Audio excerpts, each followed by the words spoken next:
conversación de hoy va a ser con Antonio Salonia.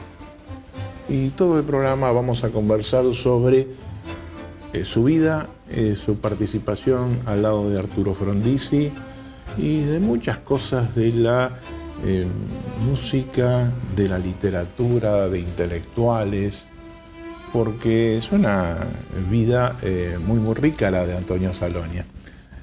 Gracias por venir.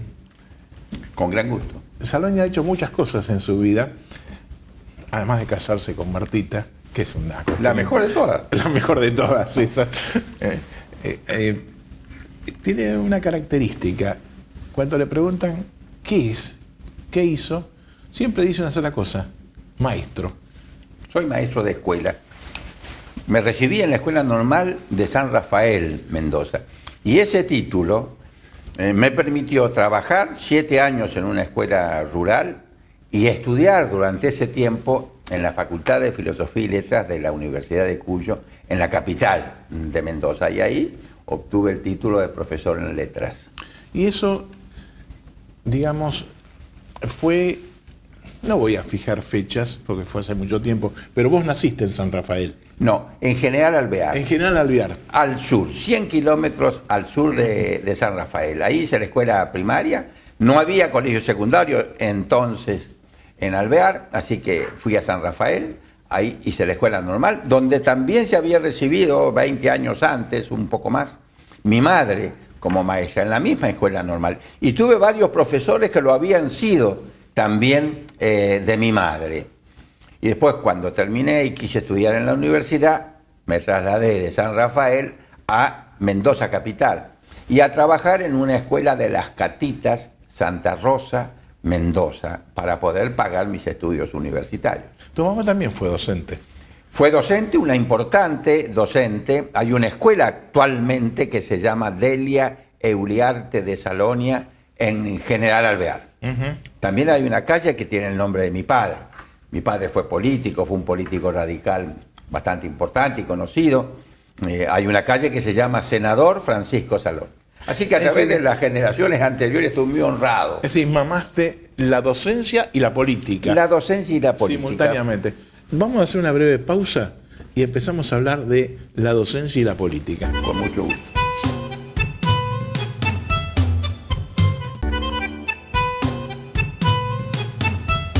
Y estamos hablando con el maestro, yo digo profesor, Antonio Salonia, Nino para los amigos. Y me decías que mamaste en Mendoza la docencia y la política a través de tus padres. Bueno, ¿y cómo se te dio eso de, después de ser maestro rural, dedicarte a la política? Porque fueron... líneas del destino que nacieron en mi hogar.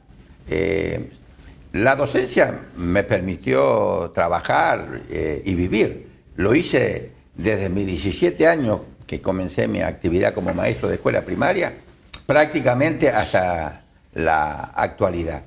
Y mi padre convirtió la casa paterna en un comité radical. Ajá.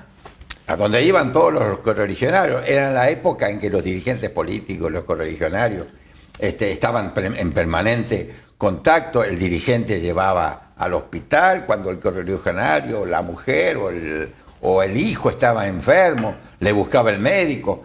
Cuando había algún conflicto y había que buscar un abogado, también el dirigente político le encontraba al correligionario el abogado que lo defendía, simplemente porque a lo mejor había metido una puñalada en la noche anterior, después de una farra, una refriega, y entonces el correligionario debía encontrarle a alguien que lo defendiera para que no lo metieran mucho tiempo en la cárcel o en la comisaría preso. Fueron actividades que desarrollé paralelamente, ¿no? ¿Y cuándo viniste a Buenos Aires? Bastante años después de ese comienzo en la docencia. Recién cuando triunfó el 23 de febrero en las elecciones a presidente de la Nación el doctor Arturo Frondizi. Y se hizo cargo el 1 de mayo del 58. Yo militaba en el radicalismo. Y cuando se produce la división del partido, después de la caída de Perón, después del 55, se forman dos radicalismos, la Unión Cívica Radical del Pueblo y la Unión Cívica Radical Intransigente. Ahí estaba... Balbina en la primera, Arturo Frondizi en la otra. Exacto, y nosotros seguimos a Arturo Frondizi. De modo que cuando triunfa Frondizi, llega a la presidencia y a mí me convoca a que colabore en el gobierno con él. ¿Y que lo conocías a Frondizi de antes? Sí. ¿Cómo se dio eso? Lo conocí a Frondizi por la militancia radical en Mendoza, partidaria. Veníamos a convenciones nacionales, yo era joven, pero tenía bastante actuación en el partido y lo veía a él. Antes, a quien admiré muchísimo, a Moisés Levenson, y a Frondizi, conocí a Milcar Mercader, incluso llegué a conocer a Delle Piane, a personalidades, a Gabriel del Mazo, a Donato del Carril, personalidades importantes que estaban alrededor o cerca de Frondizi.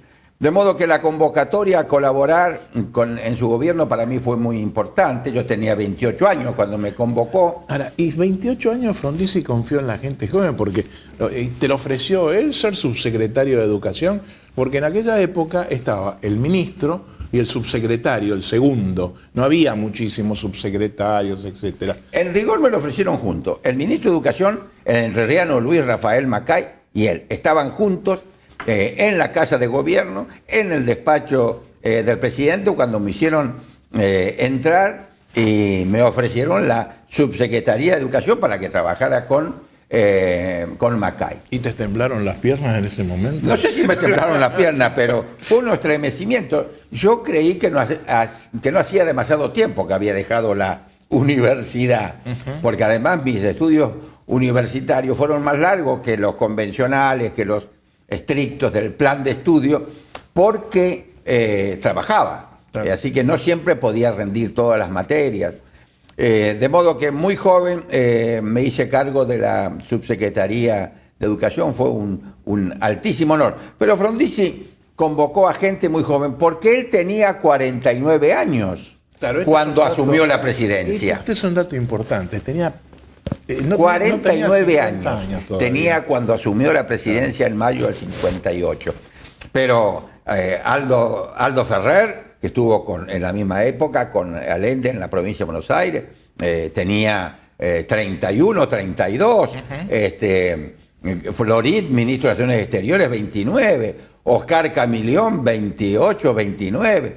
Alfredo Allende, ministro de Trabajo, 27 años de edad. De modo que Félix Luna tendría 31, 32. Julio Llanarte, que fue a la Suprema Corte de Justicia de la Nación, 34, 35. Era el mayor de todo el grupo, Julio Llanarte, pero 34, 35 años. Frondizi convocó a gente muy joven, efectivamente. Nos dio la oportunidad de colaborar y hacer una buena experiencia con esos pocos años. Ahora, en esa experiencia vos tuviste una serie de episodios dentro del ministerio y vamos a hablar poquito de eso porque quiero hablar de otros aspectos de tu vida y posterior, etcétera. Pero, digamos, tuviste un ministro que yo le digo, los jóvenes de aquella época que empezábamos la universidad, teníamos la misma sensación respecto de Frondizi, de lo que se dio respecto de Alfonsín por la gente joven muchos años después. Es decir, era el apoyo de la gente joven y Frondizi, como bien decís vos, se rodea de mucha gente joven. Y uno, por ejemplo, tenía la visión del que fue ministro de Educación, de Luis Macay, entrerriano, como un hombre especialista en problemas de la agricultura. Efectivamente. Era el presidente de la Comisión de Agricultura en la Cámara de Diputados. Y puedo contar una anécdota. ¿Sí? Cuando Frondizi estaba convocando a los ministeriables, él fue convocado y él creía, esto lo sé por la versión directa, que lo convocaba a ser ministro de Agricultura. Y cuando llega allá se encuentra que Frondizi había nombrado a otro ilustre entrerriano ministro de Agricultura. Entonces se quedaba sin ministerio. Y se sorprendió el propio Macay cuando Frondizi le dijo: Luisito, vos vas a ser ministro de Educación. era de los pocos ministros que se tuteaban con el presidente. Ellos eran muy amigos. Habían sido juntos diputados nacionales. Habían compartido en Concepción del Uruguay 1 año o 2 del colegio secundario.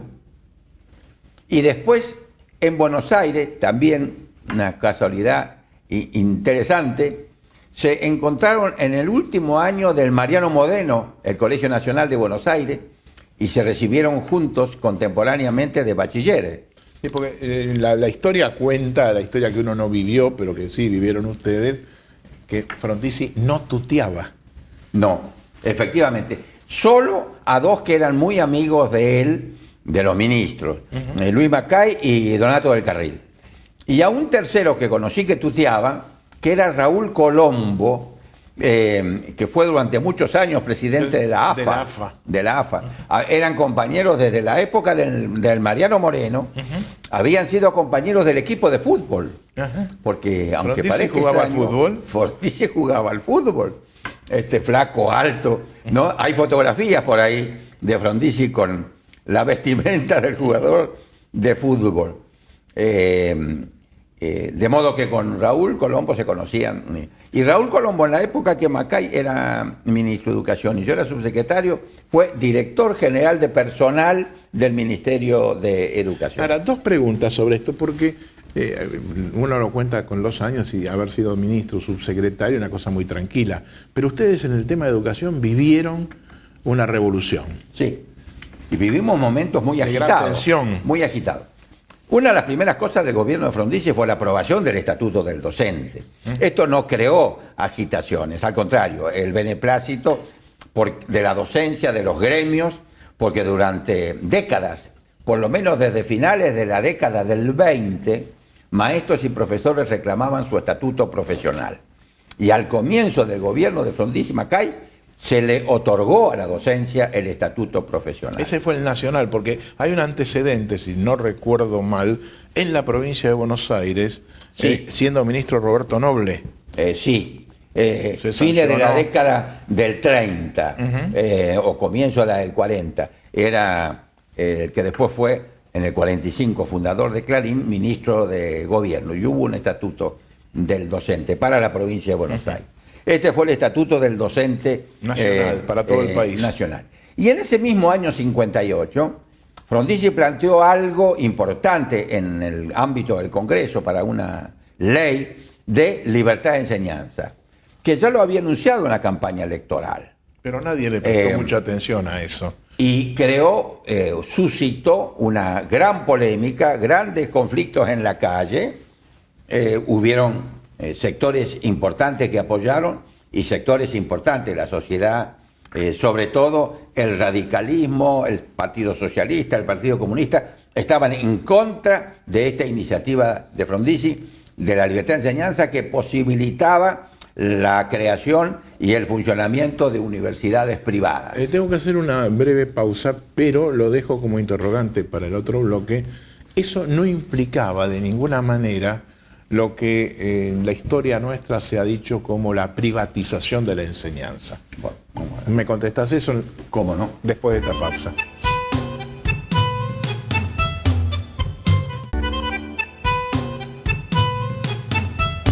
En el bloque anterior le dejé a Nino Salonia un interrogante.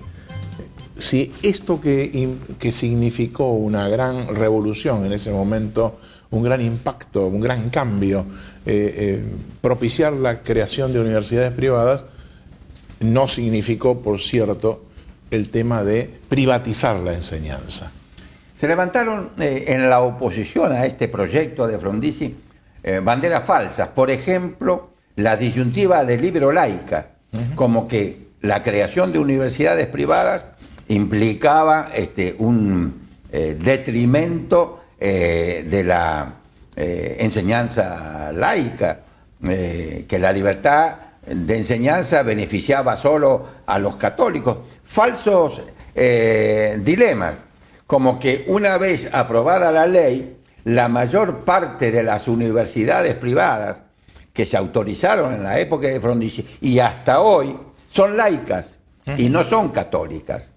Y cuando se crearon universidades confesionales desde el año 58, no solo se crearon y se autorizaron universidades católicas, confesionales, también cuando yo fui ministro, por ejemplo, autoricé el funcionamiento de universidades judías, protestantes, adventistas del Plata, y la mayoría no confesionales. ¿Para qué es lo que había en el pensamiento profundo de Arturo Frondizi para propiciar ese gran cambio?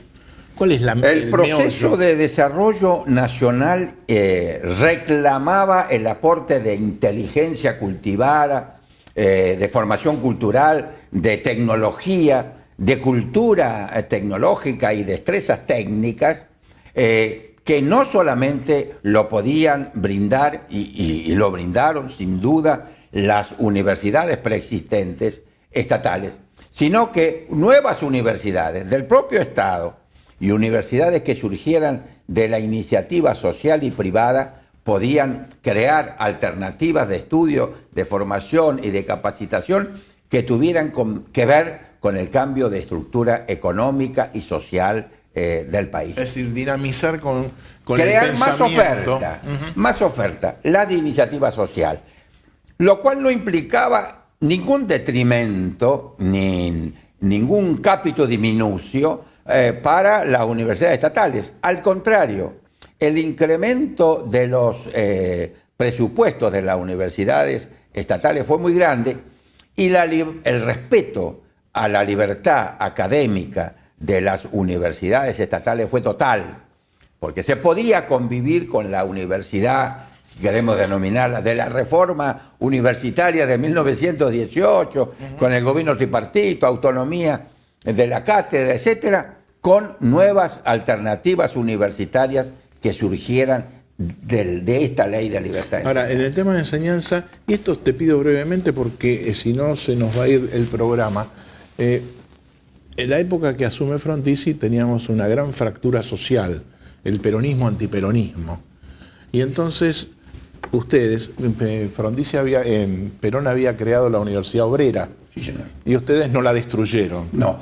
Durante la Revolución Libertadora, los militares y ciertos sectores políticos, partidarios y algunos de izquierda que le daban letra a los militares, tuvieron la intención de disolver la Universidad Obrera de Perón. Pero afortunadamente no tuvieron tiempo, no se dieron cuenta.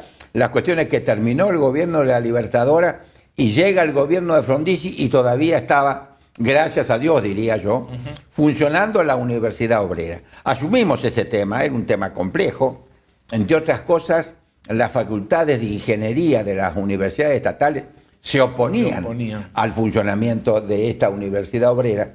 Nosotros estudiamos por indicación de Frondizi el tema a fondo y la Universidad Obrera de Perón se transformó en Universidad Tecnológica Nacional, que es la que existe en la actualidad, con más de 30 sedes en distintos lugares del país. Ahora, otro aspecto vinculado con el ministerio en el que vos participaste en aquella época era que ustedes habían recibido algunas áreas del ministerio con alguna gente y de la cual Frondizi les dio instrucciones precisas.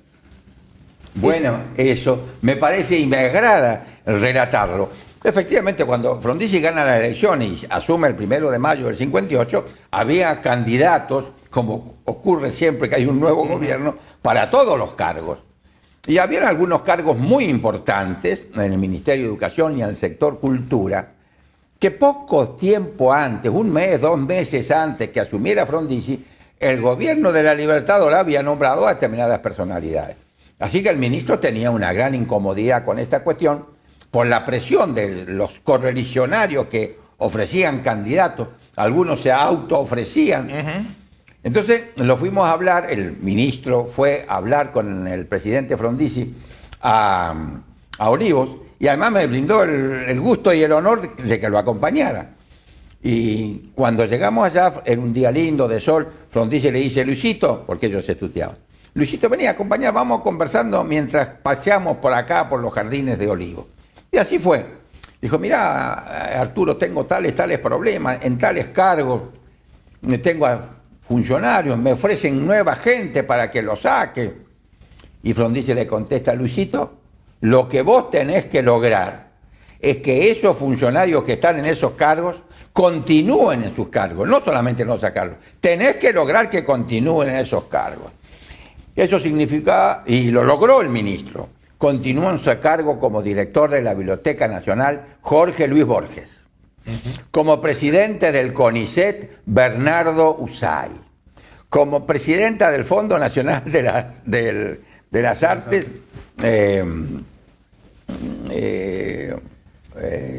la gran escritora Victoria Ocampo, que además tenía, y todos ellos habían trabajado en la campaña electoral en contra de Frondizi, a favor de Balbín. Y Frondizi dice: esta gente tiene que quedar para el país, es una honra que estén en sus cargos. Luisito, tenés que conseguir que continúen. Y continuar. Ahora, fíjense lo que es la historia nuestra, que esta gente había sido designada por la revolución de los militares, y estos nombres, y además actuaron contra Frondizi, y Frondizi, y esto creo que todos tenemos que admitir, saberlo, decirlo, Frondizi no dijo: no, la valía de esta gente, independientemente de quién los nombró, e independientemente de que actuaron en contra mío en la política, en la decisión de la elección, se tienen que quedar. Es el alma de los grandes. Claro, efectivamente. Estos son datos que yo creo que hay que conocerlos en la historia. Ahora, me gustaría pasar a algunos otros aspectos. Dejemos un poco el ministerio. Sí, termino esto. Cae Frondizi y vos te quedás sin trabajo. Deja de ser subsecretario. Así es. ¿Qué haces? Yo debía volver a Mendoza, en donde tenía actividad docente. Tuvimos la suerte, algunos de los que habíamos sido funcionarios de Frondizi, ministro y subsecretario, de que Guido pusiera un barco para que fuéramos a visitarlo, a Frondizi, a Martín García, que estaba confinado en Martín García. Es decir, la revolución hace que Frondizi lo llevan preso a Martín García. Así es. Y nosotros fuimos a visitarlo, a Frondizi y a Martín García. Varios, estaba Macay, Cáceres Monier, habían varios, Orfila. Y después almorzamos con él en Martín García. Y después del almuerzo tuvo conversaciones personales. Y a dos que éramos del interior y que nos disponíamos a retornar al interior, a Cáceres Monier, correntino, y a mí, mendocino, nos pidió que nos quedáramos a vivir en Buenos Aires, y porque él quería, cuando terminara esa etapa en Martín García, rearmar su staff político. Y tuvimos que buscar trabajo. Y yo busqué trabajo y quería además trabajo en alguna institución educativa que no hubiese recibido ninguna atención mía durante el periodo en que fui subsecretario. Existían esos escrúpulos entonces. Supongo que también deben existir ahora. Y apareció una escuela en San Antonio de Padua, que me ofreció el rectorado, el secundario del Instituto Sarmiento, que existe y una escuela muy prestigiosa. Y acepté ser rector del Colegio Sarmiento de San Antonio de Padua, en donde tuve... ¿Te fuiste a vivir allá? No, vivía en Flores y me iba en tren todos los días, bien temprano, todos los días. Ahí tuve, entre otros alumnos, a Rodolfo Galimberti, entre paréntesis. Eso es interesante, una breve anécdota sobre esto, porque en algunos libros, incluso escritos por Galimberti, se habla de las conversaciones de Galimberti. Galimberti fue uno de los hombres de la guerrilla muy importantes, con el director del colegio. Sí, yo le tuve mucha simpatía y creo que era mutua a Rodolfo Galimberti. Estaba en quinto año, se recibió ese año y después nos frecuentamos mucho a posteriori. Incluso hasta la época en que iba a visitarlo a Perón en Madrid, y era mensajero de Perón a Buenos Aires, a las fuerzas políticas del peronismo. Nos seguimos viendo igual. Y un día, ya estaba muy comprometido con los movimientos más contundentemente de izquierda y beligerantes, con todos los recursos de la beligerancia posible entonces. Y un día le dije: Rodolfo, vos sos una de las experiencias más interesantes que he vivido en mi vida. Cuando yo te conocí, eras de Tacuara. El grupo Tacuara. Tacuara, gente de derecha. Y resulta que ahora sos montonero. El mismo personaje que pasa de un extremo al otro del espectro ideológico, incluso hasta de la metodología política. Con lo cual llego a la conclusión que la violencia, yo tenía confianza y cariño por él, la violencia no es una cuestión ideológica en vos, es una cuestión biológica. Vos sos biológicamente un violento. Yo leí que cuando vos te asumiste como rector del colegio en San Antonio de Padua, Galimberti fue a verte como alumno y se produjo un diálogo muy particular y muy breve. Sí, él tenía interés de que supiera que él existía. Entonces fue el primer alumno. Y entonces entra a mi despacho, me dice, profesor, yo soy Rodolfo Galimberti. Me da mucho gusto, encantado de conocerte. Me dice, estoy en 5º año, macanudo, dice. Vengo a decirles que yo soy de Tacuara y no sé qué otra cosa. Y que soy rosista, ¿no? Macanudo. Él se iba definiendo. Y termina, digo, ¿ya te definiste completo? Le digo, macanudo, le digo, usted también me voy a defender. Yo soy de River, le dije, ¿no? Se sorprendió un poco por la respuesta, pero además le agregué, mira, rosista me parece bien, voy a respetar tu rosismo en esta escuela que se llama casualmente Domingo Faustino Sarmiento. Digo, te voy a hacer respetar el sarmientismo del 95-98% de profesores y alumnos, y voy a hacer respetar tu rosismo. Y lo otro, Tacuara en la calle, viejo, no dentro del colegio. Y esas normas fueron respetadas por él y por mí. Y por eso es que nos hicimos muy amigos hasta que tuvo después, desgraciadamente, un destino trágico. Hacemos otra pausa, Nino Salonia, y seguimos en esta conversación que nos está llevando el programa a una velocidad increíble.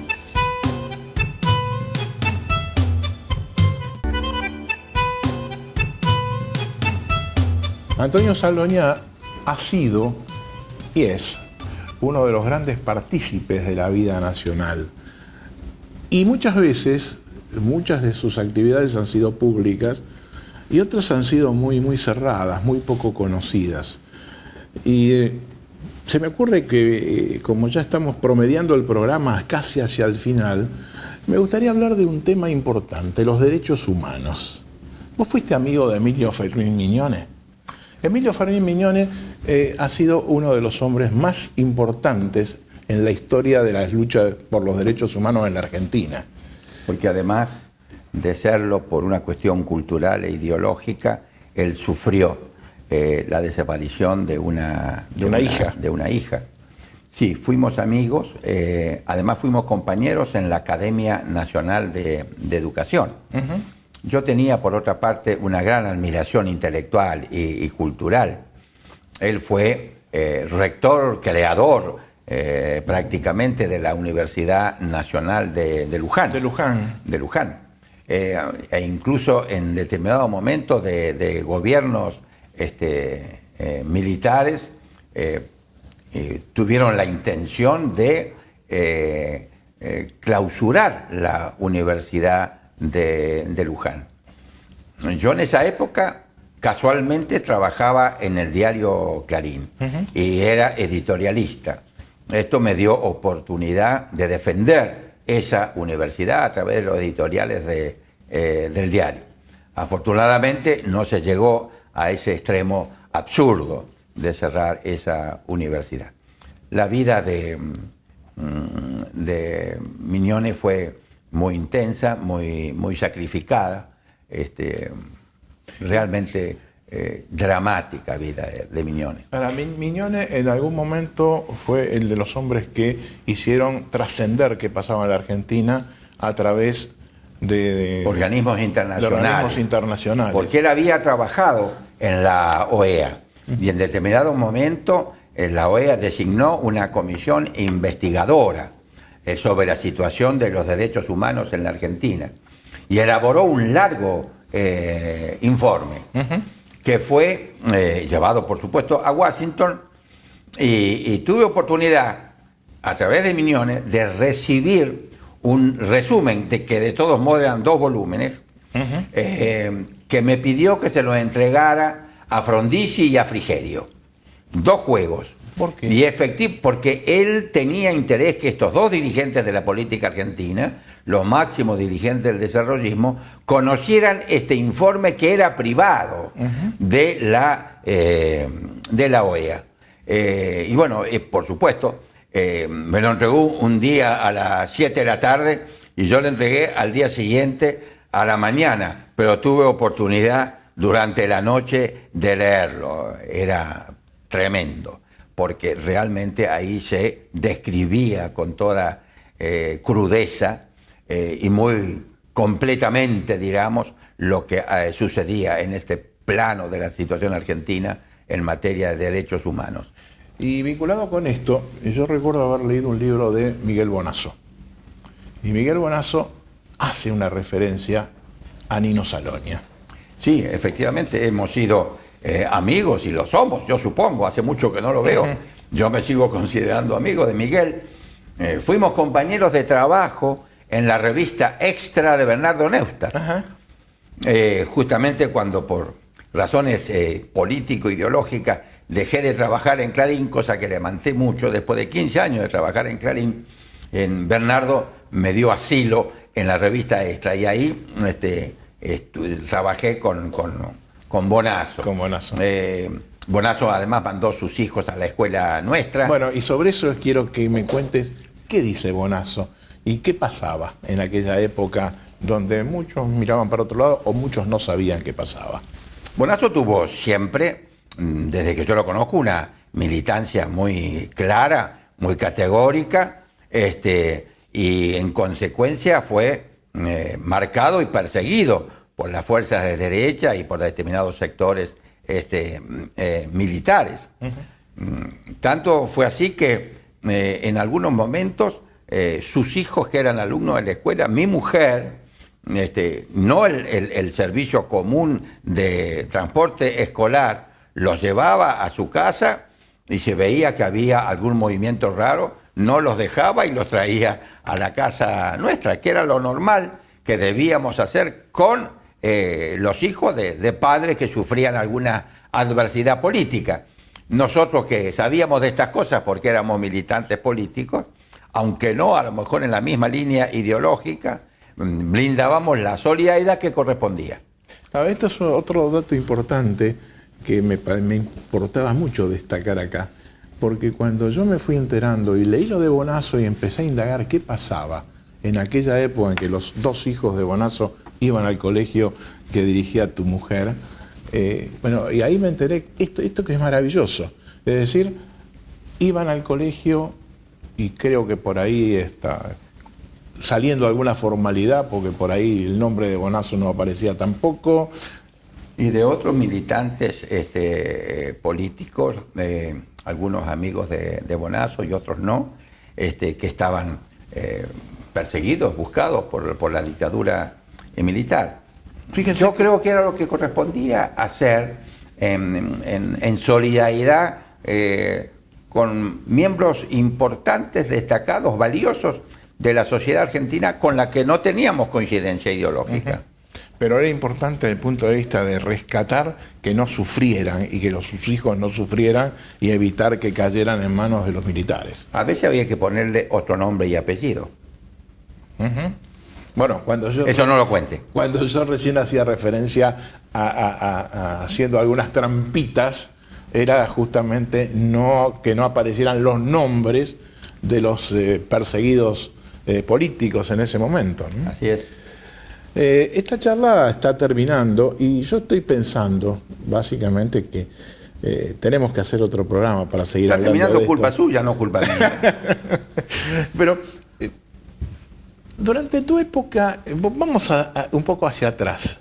Durante tu época en Buenos Aires, vos viniste con un grupo de amigos también, o frecuentaste un grupo de amigos, por ejemplo, Ariel Ramírez, la Negra Jaime Dávalos, la Negra Sosa.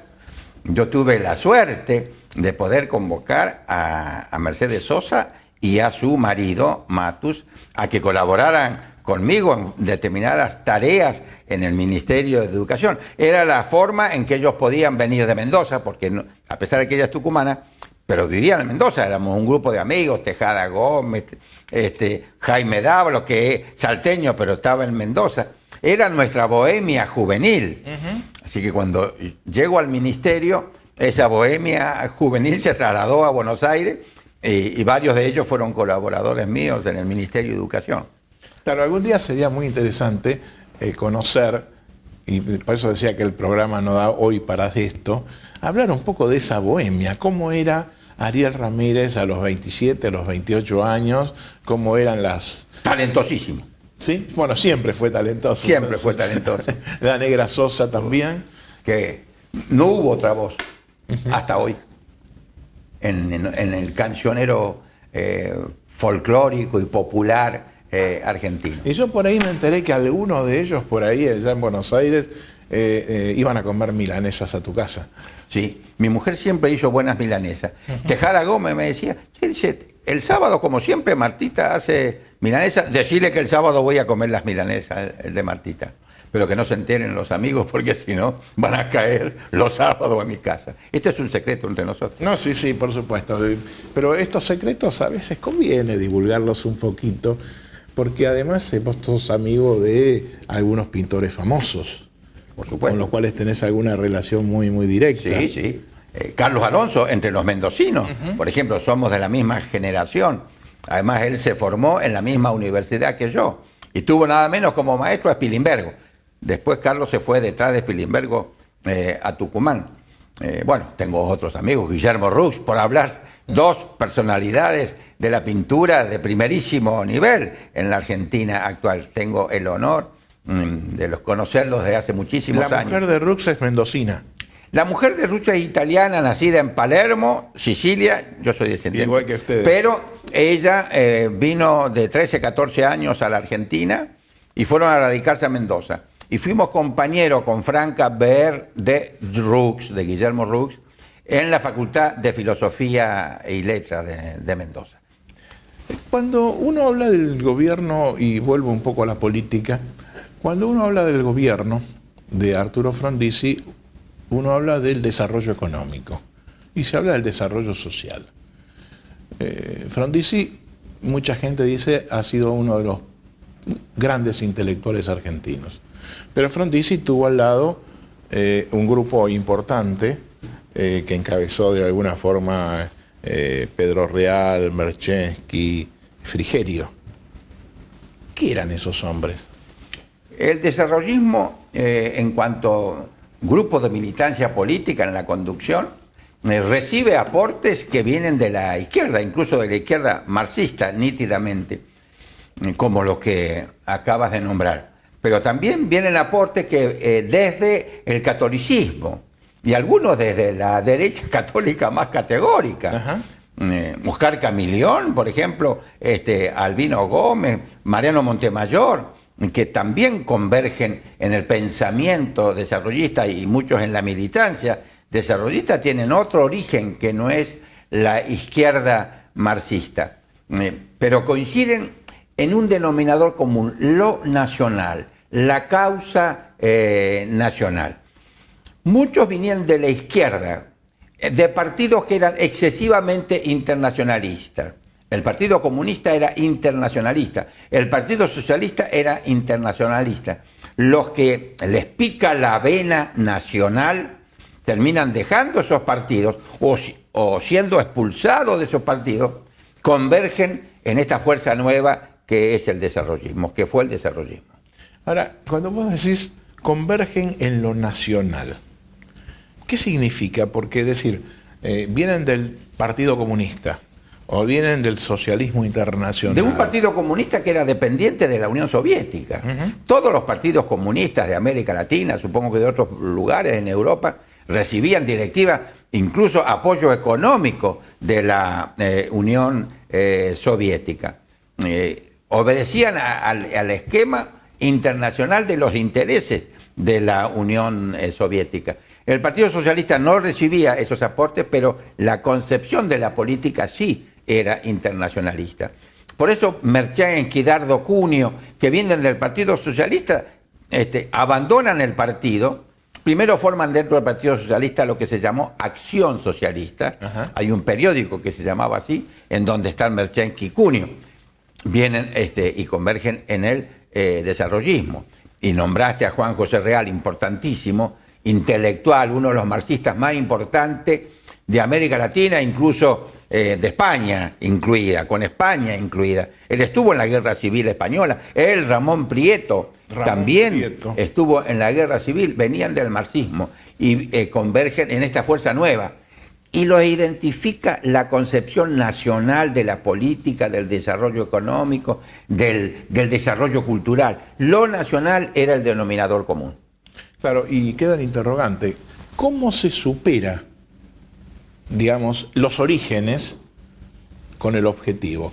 Y me lo contestás después de esta pausa. Porque efectivamente eso no se puede soportar, la sociedad no puede soportar.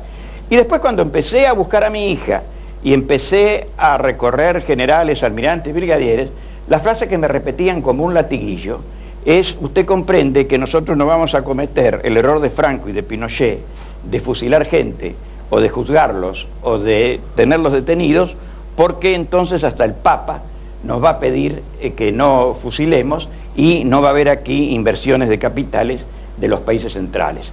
De tal manera que era una explicación que coincidía exactamente con eso. Yo no lo podía decir mucho porque en el microclima de las familias víctimas de las desapariciones había grandes esperanzas sobre su aparición. Yo tenía la sensación que no. Cuando ya me di cuenta, hicimos un cálculo en la Asamblea a fines del 76, de que por lo menos en ese momento había 6.000 personas en esa condición. Yo dije, en la Argentina hay 6.000 personas, hay 15.000 o 20.000 que las cuidan.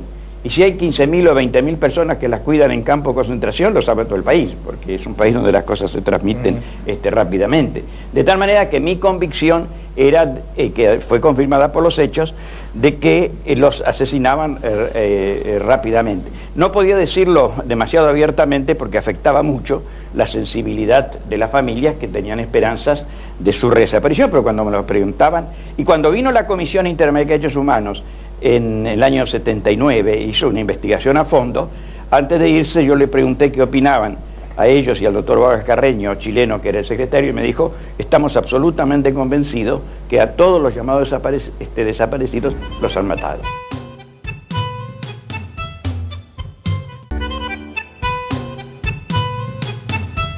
Y terminamos ya el programa en esta conversación donde seguramente usted y yo hemos conocido aspectos de la historia nuestra poco conocidos.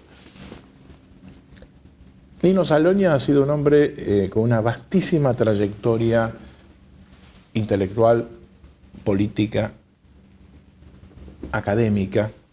Vos fuiste uno de los creadores de la Academia de la Educación. Efectivamente. Porto, Silva, Van Helder, fuimos los que iniciamos. ¿Eso en qué año la fue? La iniciativa fue del doctor Porto. Ajá. Sí, y nosotros estuvimos al lado momento, de Gilda Romero Bles, Héctor Félix Bravo. Avelino Porto era en aquel momento un joven rector. Así es. De la Universidad de Belgrano. Así es. Era un hombre de 28, 30 años. Así es. Es más joven que yo. Es más joven que vos. Cada vez me encuentro con gente a montones más joven que yo. Bueno, eso es una gran suerte realmente.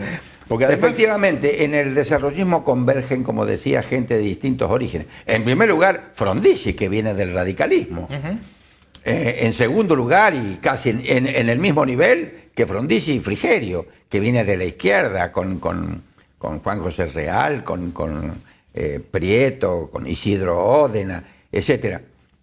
Otros que vienen de los sectores de derecha, sectores católicos, tipos muy talentosos, excepcionalmente talentosos, como Oscar Camilión, Albino Gómez, gente que tiene muy buena formación y que, sin embargo, concilian puntos de vista, sobre todo para comprender la realidad del país y para coincidir fundamentalmente en las propuestas para transformar las estructuras económicas y sociales, hacer eje en la industrialización del país, que esta es un poco la clave central que explica el pensamiento de Frondizi y de Frigerio y y del desarrollismo. Fue una experiencia muy rica para nosotros los jóvenes que seguimos a Frondizi y a Frigerio. ¿Tuviste oportunidad de ser ministro de Educación de la Nación? Así es. Cargo que te ofreció Menem. Menem, efectivamente, fui ministro, me ofreció el cargo, Menem sin conocerme y sabiendo que yo no era... Sin conocerte, no sin lo conocerme, conocías. nunca nos habíamos visto. ¿Cómo te lo Y sabiendo que yo no era peronista, ni lo soy, que yo era y soy desarrollista. Habían amigos comunes que sirvieron de intermediarios para una entrevista en donde me ofreció el Ministerio de Educación.